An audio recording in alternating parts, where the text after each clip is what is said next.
બોરસદ તાલુકાના વિરસદ ગામની દૂધ ઉત્પાદક મંડળી દ્વારા સભાસદોને પાણીના જગનું વિતરણ કરવામાં આવ્યું।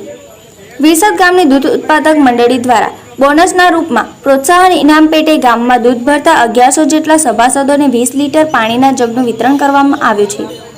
આ એવા સભાસદોને પાણીના જગ આપવામાં આવ્યા છે કે જે સભાસદ દૂધ ભરતા હોય અને તેમનું નામ સભાસદ તરીકે પહેલેથી હોય અને તેમના નામે ચાલુ વર્ષ દરમિયાન 200 લીટર અથવા તેથી વધુ દૂધ ભરવામાં આવ્યું હોય તેવા સભાસદોને 20 લીટર પાણીના જગ આપીને પ્રોત્સાહન ઇનામ આપવામાં આવ્યું છે। આથી વિરસદ ગામના દૂધ ભરતા હોય તેવા સભાસદોમાં આનંદની લાગણી છવાઈ ગઈ છે। અમીન ઘનશ્યામભાઈ હરિભાઈ, દૂધ મંડળી વિરસદ દૂધ સહકારી મંડળી સેક્રેટરી। આજરોજ અમે અમારા મંડળીના સભાસદોને પ્રોત્સાહન ઇનામ સ્વરૂપે 20 લીટરના જગનું વિતરણ કરવામાં આવેલ છે। કેટલા સભાસદોને આપવામાં આવ્યું છે? 1100 સભાસદ।